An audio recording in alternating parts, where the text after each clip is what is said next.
오늘은 더욱 흥왕하여진 하나님의 말씀이라는 제목으로 말씀을 전하겠습니다.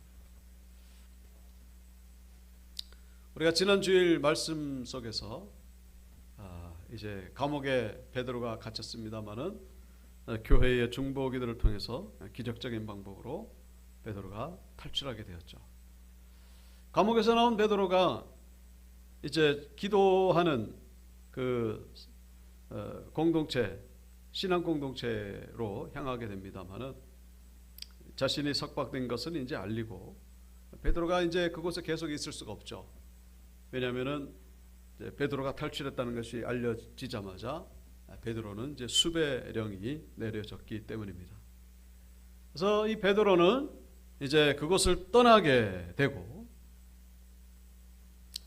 그리고 이 베드로가 이제 탈출했다는 것을 알게 된 이 헤롯, 이스라엘의 왕 헤롯이 이제 이 베드로를 찾아보라고 여러 가지 백방으로 소문을 내봅니다마는 결국 잡을 수가 없었죠.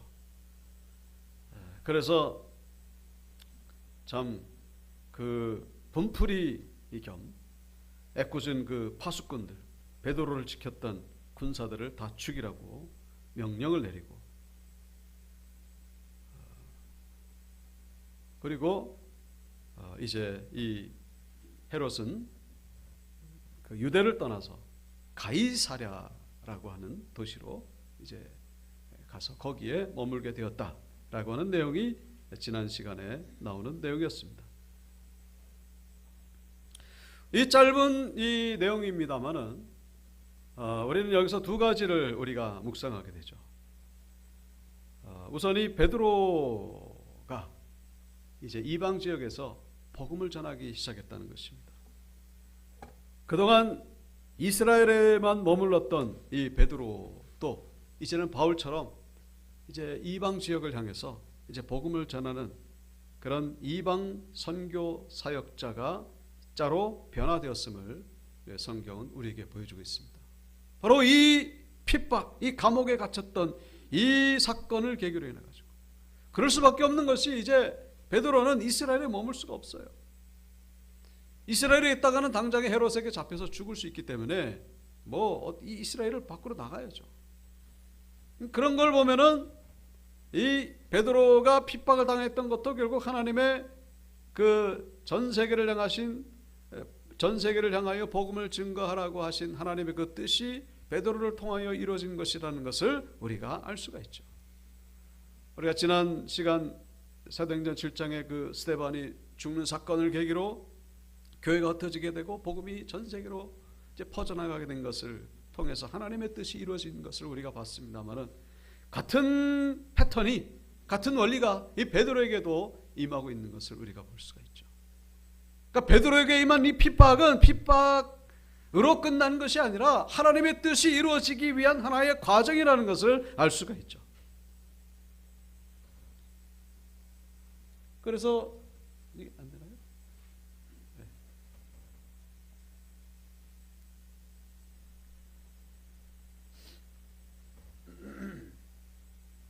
베드로가 쓴 그 베드로전서 1장 1절에 보면은 그 수신자들이 본도, 갈라디아, 갑바도기아, 아시아와 비두니아에 흩어진 나그네에게 편지를 한다.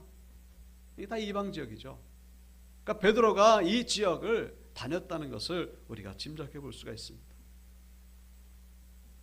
고린도 전서 1장에 보시면은 그 고린도 교회 내에 이제 문제가 생겼는데 우리는 바울파다, 우리는 베드로파다, 우리는 아볼로파다. 이 고린도가 어디 있냐면은 바로 지금의 그리스 지역에 있죠. 베드로가 그리스 지역의 그 고린도 교회에 다녔다는 것을 우리가 짐작할 수가 있습니다. 그러니까 늘 이스라엘에만 머물렀던 베드로였습니다만, 이제 베드로도 이제 밖으로 나가서 전 세계를 향하여 복음을 증거하기 시작했다는 것을 우리가 알 수가 있죠. 무엇을 계기로? 바로 이 감옥에 갇혔던 이 사건을 계기로.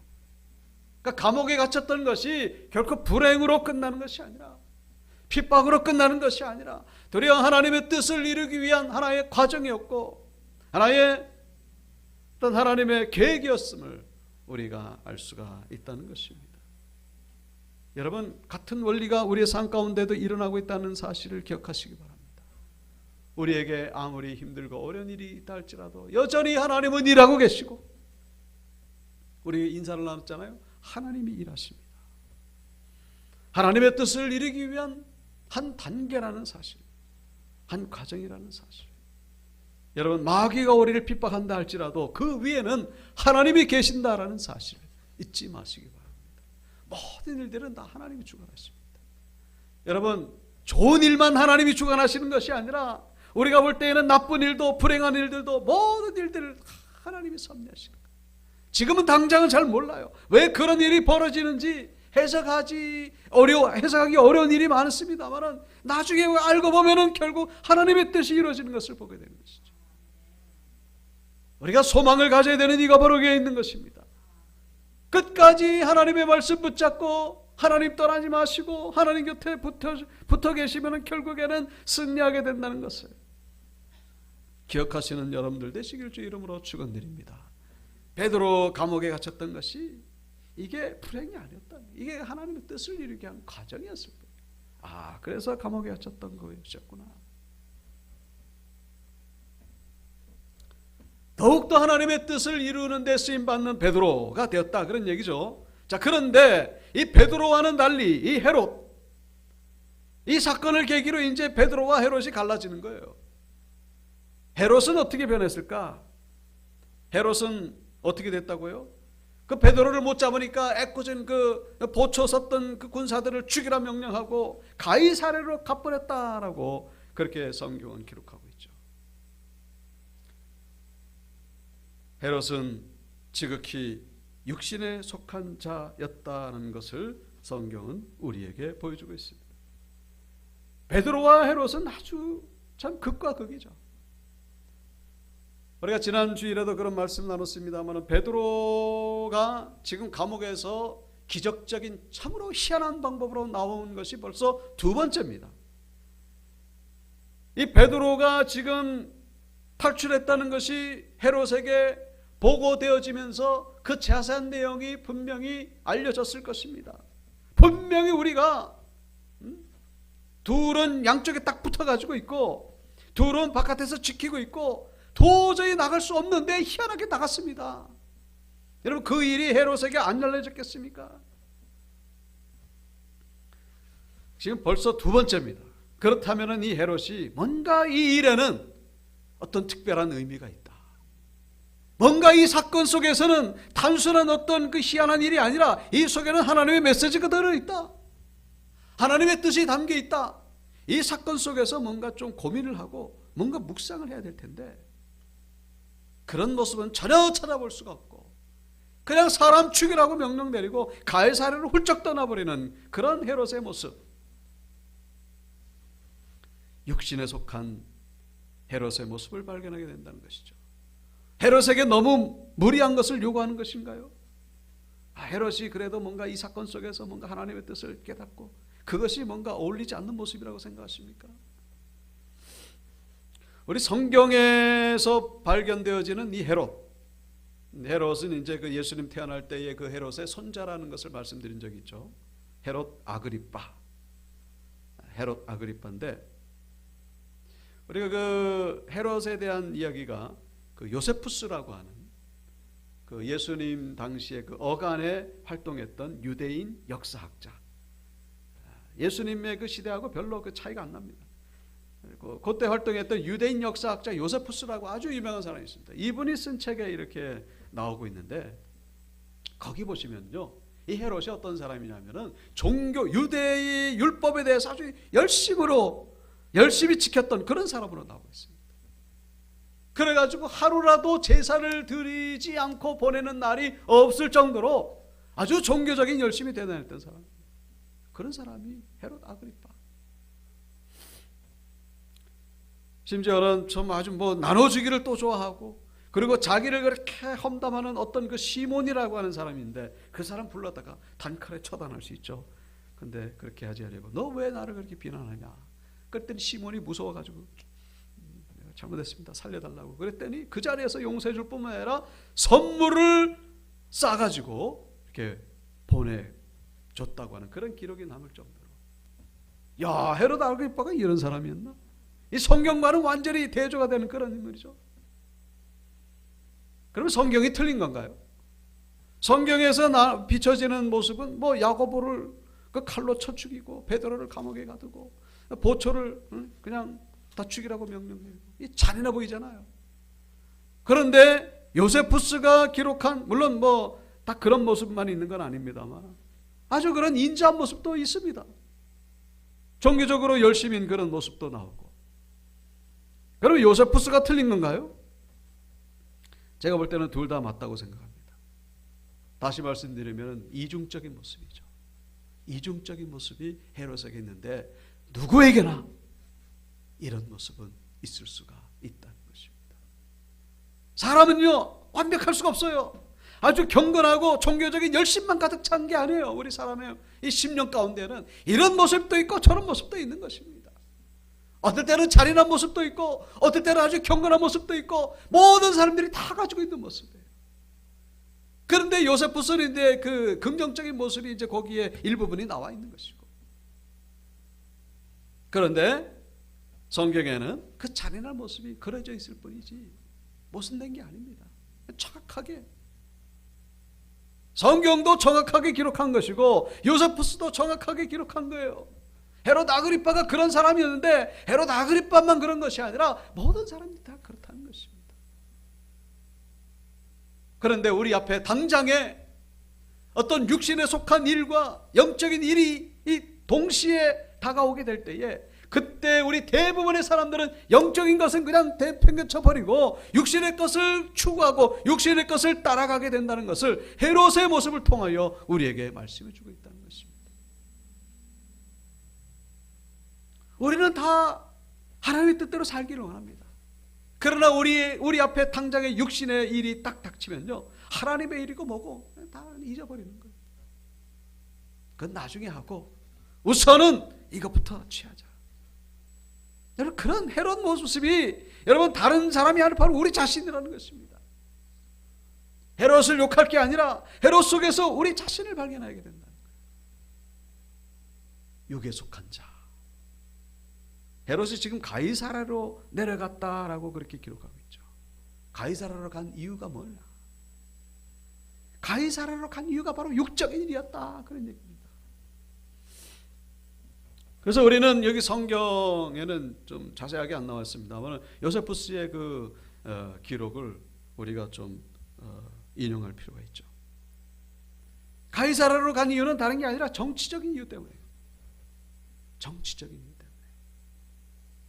자신의 그 어떤 그 성공을 위해서, 일신의 그 영달을 위해서, 일신의 영달을 위해서 성공하려고 정치적인 목적으로 가이사라로 가는 거예요. 가이사랴는 언젠가 10장을 우리가 함께 묵상하면서 말씀드린 적이 있죠. 가이사랴. 지중해 변에 있는 도시입니다. 근데 가이사라는 게 이제 로마 황제라는 단어라는 것을 말씀드립니다. 가이사, 시저, 케사르 다 같은 말이죠. 카이저, 가이사, 그 황제라는 뜻이에요. 그 로마 황제에게 봉헌한 도시입니다.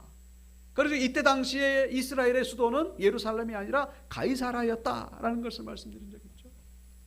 뭐 유대인들에게는 예루살렘이 수도였습니다만은 로마에게는 뭐 예루살렘은 별로고 그냥 그 가이사라를 수도로 삼았습니다. 그래가지고 온갖 것으로 치장했던 그런 도시, 가이사. 근데 이 헤롯이 지금 가이사라로 가는 이유가 뭐냐면은 바로 이날 그때 당시 로마 황제가 누구냐면은 글라우디오, 11장에 그 이름이 나옵니다. 글라우디오가 황제인데 저 지금의 영국, 그때는 브리탄이라고 불렀습니다만 영국에 가서 원정을 해가지고 거기서 승리한 다음에 이탈리아 로마로 돌아오는 날, 그러니까 승리하고서 돌아오는 날이 바로 그 날이었습니다.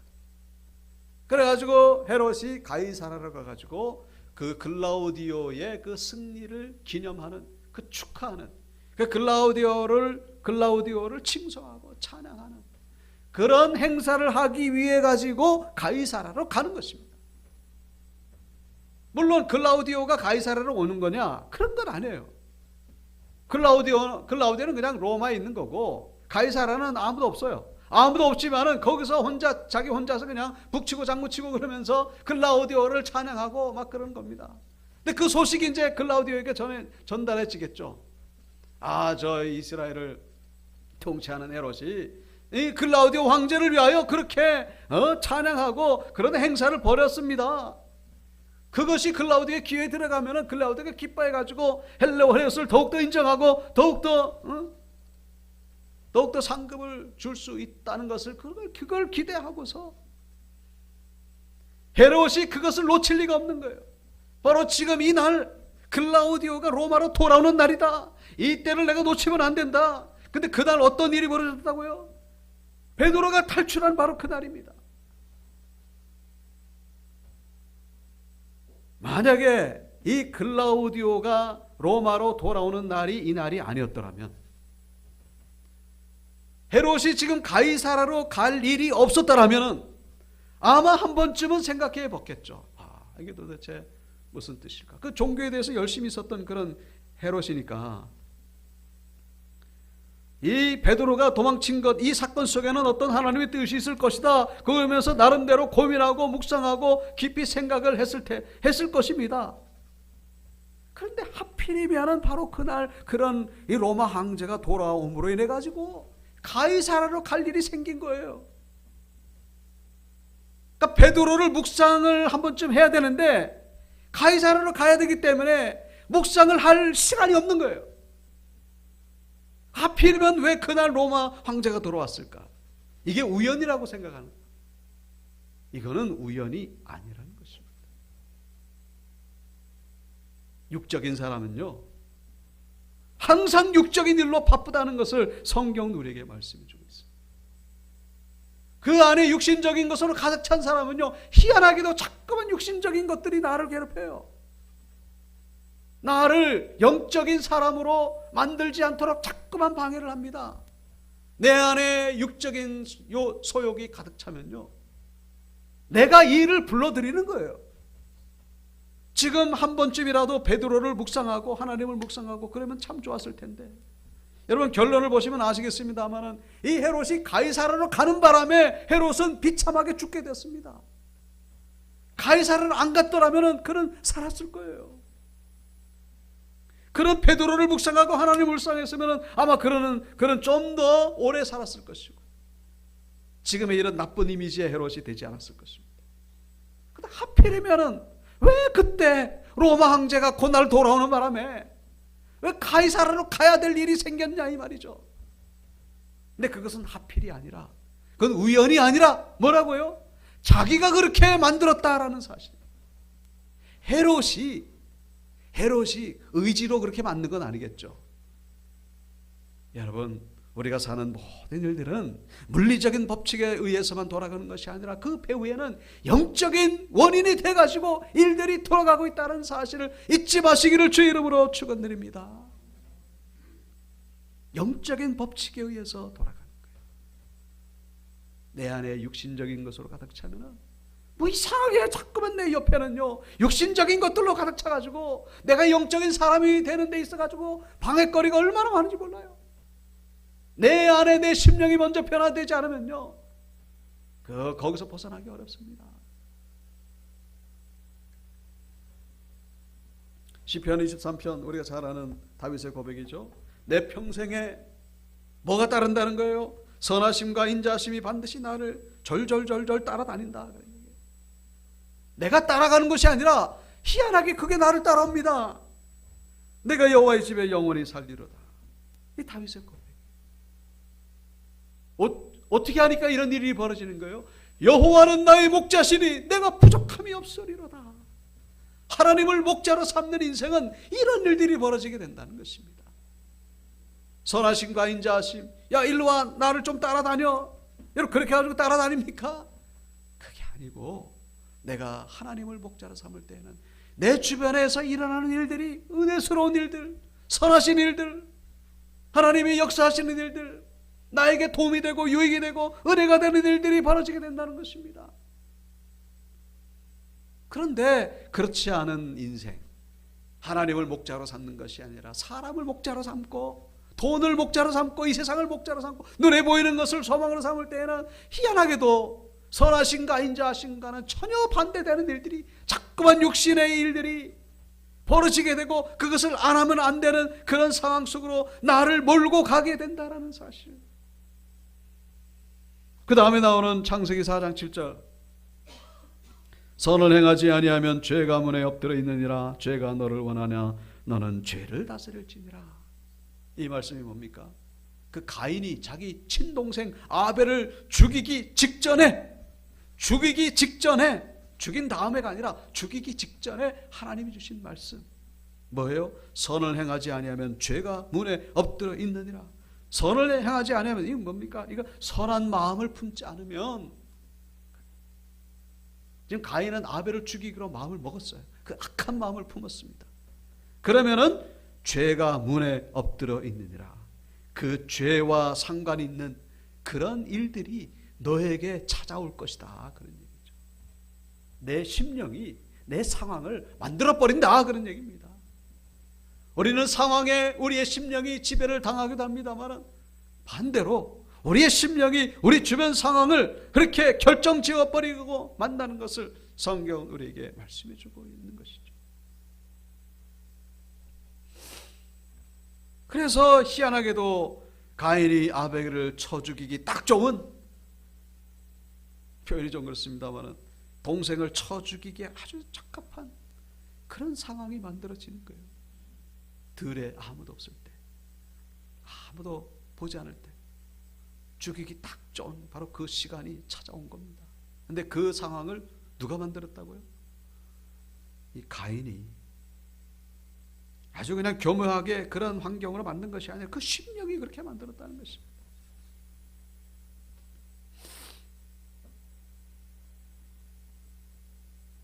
우리는 여기서 이 헤롯과 연관된 한 인물을 우리가 다시 한번 떠올릴 필요가 있습니다.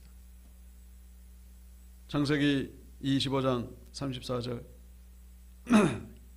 이삭의 그 두 쌍둥이 아들 야곱과 에서 이야기죠. 그래서 야곱이 떡과 팥죽을 에서에게 주매 에서가 먹으며 마시고 일어나 갔으니 에서가 장자의 명분을 가볍게 여김이었더라.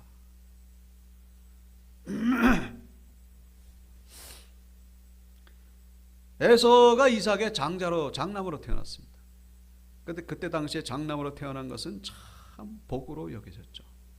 왜냐하면 장자에게 주시는 하나님의 복이 특별했기 때문에.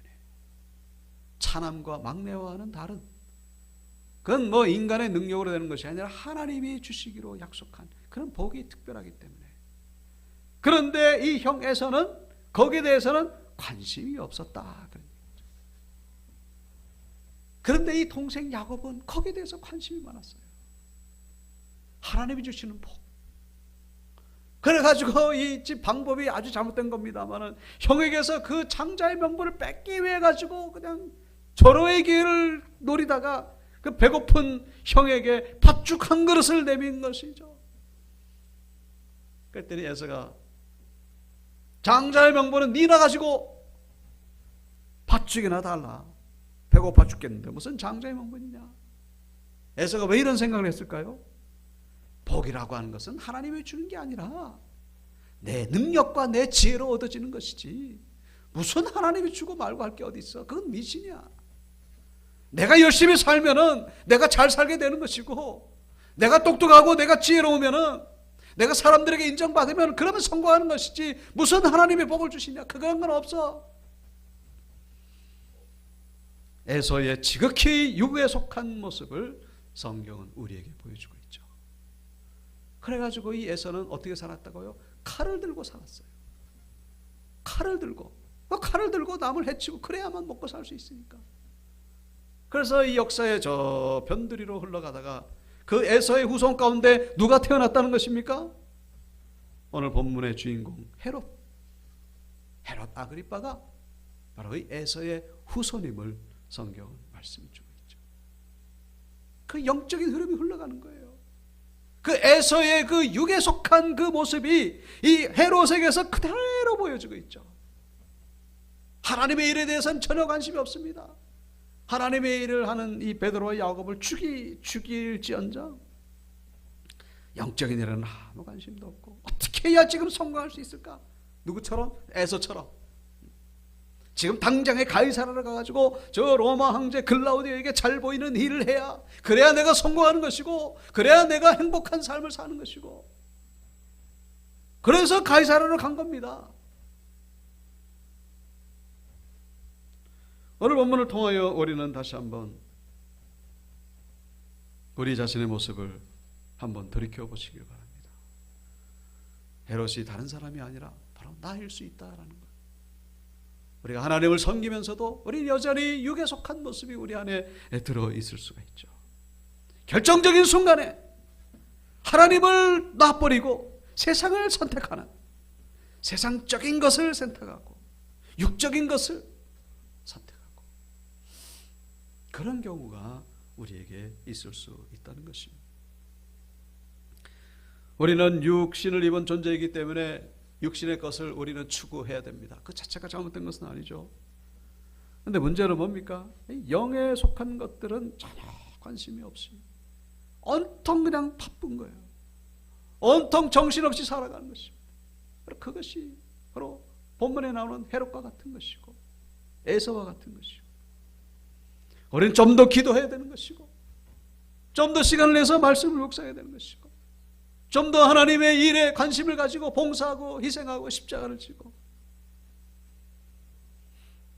야고보처럼 베드로처럼 이렇게 하나님의 일에, 주의 일에 더욱 힘쓰시는 저 여러분들 되시기를 주님의 이름으로 축원드립니다. 영적인 모습이 회복돼야 된다, 그런 얘기죠. 우리 본문 20절 한번 보시기 바랍니다. 헤롯이 두로와 시돈 사람들을 대단히 노여워하니 그들의 지방이 왕국에서 나는 양식을 먹는 까닭에 한 마음으로 그에게 나와 왕의 침소 맡은 신하 블라스도를 설득하여 화목하기를 청한지라.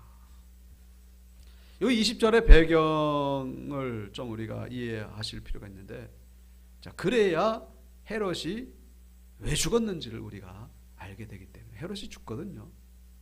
여기 23절에 나오잖아요. 쥐의 살과 거치니 벌레에 먹혀 죽으냐. 그 죽음은 20절부터 시작됩니다. 여기 두로와 시돈 사람들 나오죠. 두로와 시돈 사람. 여기 두로와 시돈이 있죠. 안디옥 교회가 여기 있죠. 두로와 시돈. 이 두로와 시돈은 어디 또 우리가 한번 나왔냐면은, 우리 금요 기도회 때 솔로몬에 대해서 우리가 묵상하고 있습니다만은, 솔로몬이 성전을 지으면서 성전에 필요한 그 백향목을 가져온 나라가 바로 저 두로와 시돈입니다. 두로와 시돈은요, 아주 잘 사는 나라였어요. 아주 경제적으로 얼마나 풍요로운지. 그러니까 무역업을 이렇게 해가지고, 그래가지고 이스라엘하고도 이제 그렇게 무역을 했는데, 근데 이제 이 두로와 시돈이 한 가지 단점이 뭐냐면은 농산물이 없어요. 곡식이 잘 없습니다. 거의 없어요. 그래가지고 이 식량을 구하기 위해 가지고 늘 이스라엘에게 이제 손을 벌리는 그런 상황이죠. 그래가지고 이제 그 솔로몬이 성전 지은 대가로 곡식을 줬다는 내용이 성경에 나오고 있습니다. 두로와 시돈은 그 나무는 뭐 아주 그냥 그런 게 많은데 곡식은 없어가지고 늘 이스라엘에서 곡식을 이제 수입해가는 그런 상황이에요. 헤롯 때에도 마찬가지예요. 1000년이나 지났습니다만 여전히 곡식은 이 이스라엘에게서 이렇게 들어오는, 공급받는 그런 상황이었습니다. 그러니까 이 두로와 시돈 사람들은 늘 이스라엘에게 좀 아쉬운 마음을 가질 수밖에 없는. 그런데 우리가 지난 시간에 그 글라우디오 때에 기근이 흉년이 들었다라고 하는 그런 내용이 나옵니다. 흉년이 들었다. 그래가지고 저 안디옥 교회에 그 식량이 없어가지고 저 예루살렘에서 도와주기로 결정해가지고 예루살렘에서 바나바와 바울을 보내기로 했다는 그런 내용이 나옵니다. 자, 그러니까 안디옥에 저 흉년이 됐다는 것은 저 두로와 시돈도 마찬가지입니다. 그렇잖아도 평소에 곡식이 없어가지고 이스라엘에게 양식을 구하는 판에 기근이 들었으니 두로와 시돈이 오죽 어려웠겠는가 하는 것이죠. 그 오죽 어려웠는데 엎친 데 덮친 격으로 지금 20절에 보면 헤롯이 두로와 시돈 사람들에게 대해서 아주 분노했다. 분노했습니다. 구체적인 내용은 나오질 않아요. 찾아보기 어렵습니다만. 자, 그러니까 이 두로와 시돈 사람들은요 쩔쩔매는 거예요. 지금 헤롯에게 양식을 얻기 위해 가지고 그렇잖아도 없는데 흉년도 들었고 저 헤롯이 지금 우리 두로와 시돈 사람들에 대해서 아주 그냥 안 좋게 보고 있으니까 두로와 시돈은 완전히 을 중에 을이 된 것이고 헤롯은 갑 중에 갑이 된 것입니다. 그런데 헤롯이 지금 가이사랴에 왔다는 얘기를 듣고서 두로와 시돈 사람들이 같이 거기 가이사랴에 온 거예요. 가이사랴에 와가지고 이제 헤롯에게 어떻게든지 헤롯의 마음을 돌이켜가지고 헤롯을 위로해가지고 아첨을 떨어가지고 양식을 얻어내려고. 자, 그 얘기 그래가지고 누구를 통해서 블라스도라고 하는 사람을 중재로 해가지고 바로 그 얘기입니다. 다시 한번 볼까요? 20절 헤롯이 두로와 시돈 사람들을 대단히 노여하니 그들의 지방이 왕국에서 나는 양식을 먹는 까닭에 한 마음으로 그에게 나와 왕의 침소 맡은 신하 블라스도를 설득하여 화목하기를 청한지라. 직접 얘기를 못하니까 저 헤롯의 최측근인 블라스도를 잘 이제 꿰셔가지고 그래서 이제 좀 얘기를 잘해달라고 이제 그런 상황이었다라는 것이죠. 자, 그런 상황에서 지금 21절에 헤롯이 나를 택하여 왕복을 입고 단상에 앉아 백성에게 연설하니,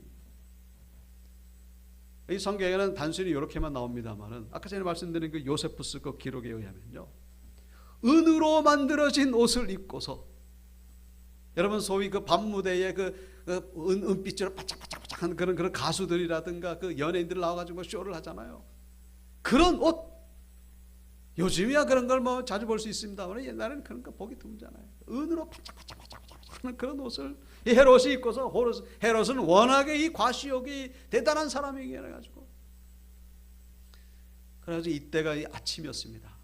저 지중해 그 아침 햇살이 쫙 비치는 그때에 이 헤롯이 은빛 찬란한 옷을 바짝바짝바짝하는 옷을 입고서, 그러니까 말을 또 얼마나 잘하는지 모릅니다.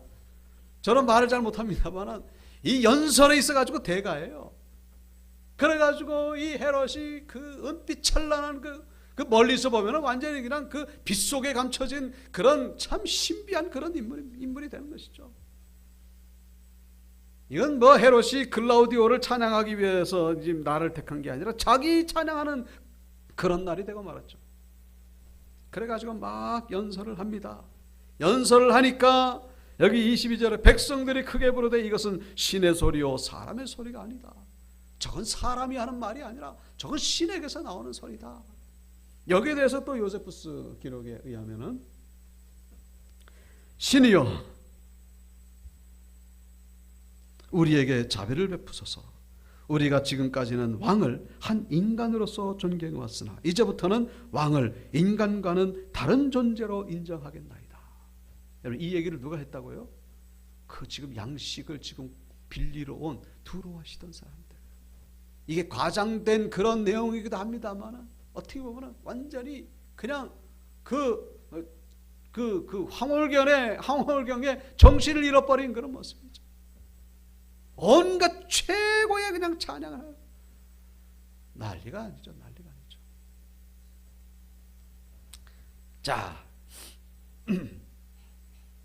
그랬는데 이런 얘기를 했을 때 요세푸스 기록에 의하면 보면요, 당신은 지금 무슨 소리를 하는 거냐고. 난 사람입니다.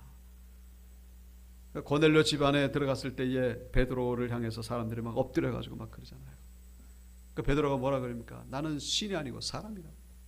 그것과는 너무나 대조적인 모습을 헤롯에게서 발견하게 되는 것이죠. 헤롯은 뭐예요? 그래 맞다. 니네들이 말하는 게 맞다. 맞아. 내가 신이었는데 그동안 내가 잘못 알고 있었지. 뭐 그런 자아도취에 빠져가지고 이게 완전히 제정신을 잃어버렸습니다.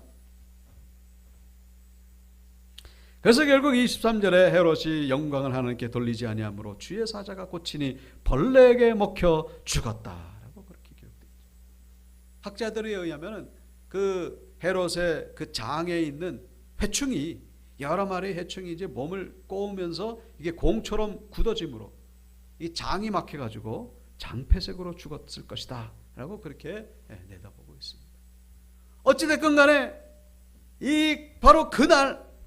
바로 그날 복통이 심해가지고 왕궁으로 옮겨졌습니다만 결국 복통이 시작된 지 5일 만에 헤롯은 죽게 되고 그때 나이 57세였다라고 요세푸스 기록에는 나오고 있습니다. 죽었습니다. 그의 인생은 끝나고 말았습니다. 왜 죽었을까요? 한마디로 교만했던 것이죠. 하나님께 돌려야 될 영광을 자기가 가로챘기 때문에 그 교만으로 인하여 하나님의 심판 임하게 된 것을 우리는 묵상할 수가 있죠.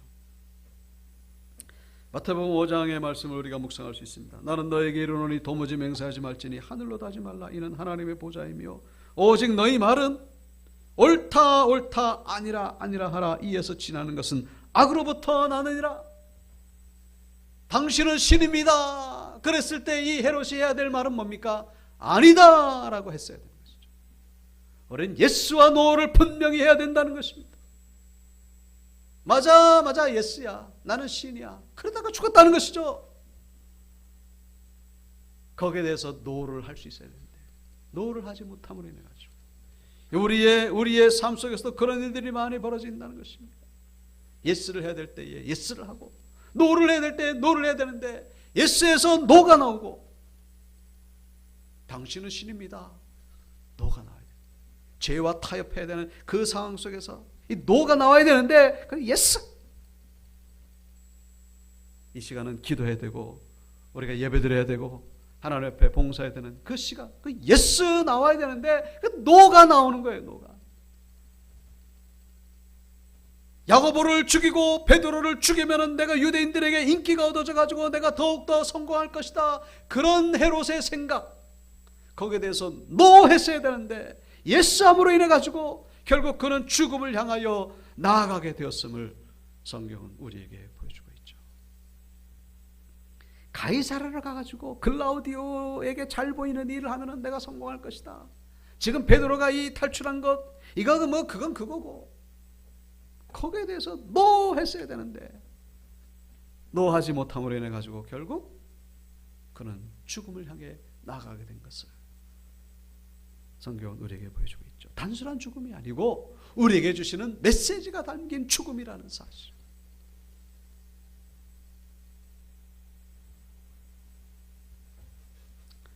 자, 마지막으로 24절 25절 하나님의 말씀은 흥황하여 더하더라.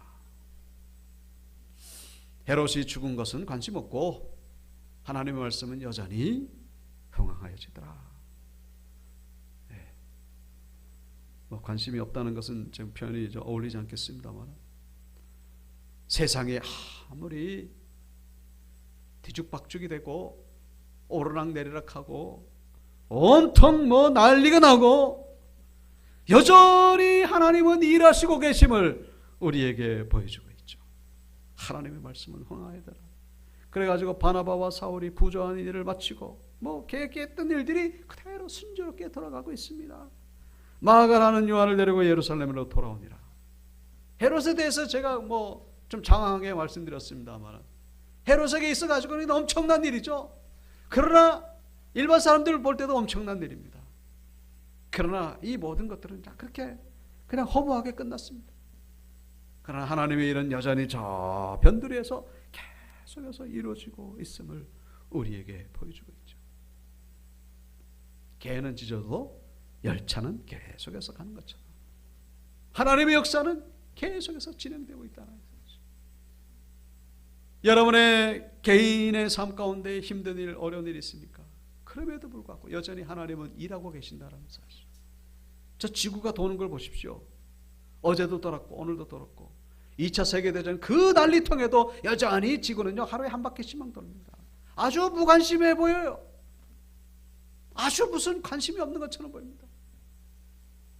우리 지금 죽을 지경에 놓여 있는데 저 해는 그냥 여전히 동쪽에서 떠서 서쪽으로 아주 무관심해 보입니다. 그러면 하나님은 계속 일하신다는 사실. 여러분, 사실 이것이 바로 우리의 소망의 이유가 된다는 사실. 하나님의 말씀을 붙드시는 저와 여러분들 되시길 주 이름으로 축원드립니다. 하나님은 저 오메가 포인트, 종말의 오메가 포인트를 향하여 역사를 이끌어가고 계십니다. 우리가 어제 탄핵도 우리가 보고 대한민국이 엎치락뒤치락 하고 있습니다만 여전히 하나님은 일하십니다. 아무 관심이 없으신 것처럼. 왜 관심이 없겠습니까? 하나님의 구원 역사는 계속해서 가는 거예요. 말씀을 마칩니다. 다시 한번 우리 자신의 모습을 돌이켜보시고, 또 특별히 오늘 이제 사모총회를 하죠. 하나님의 일하심을 우리가 사모총회를 통하여 다시 한번 묵상하시고 하나님의 구원 역사에 동참하시는, 하나님께 영광 돌리시는 저와 여러분들 되시기를 주 이름으로 축원드립니다.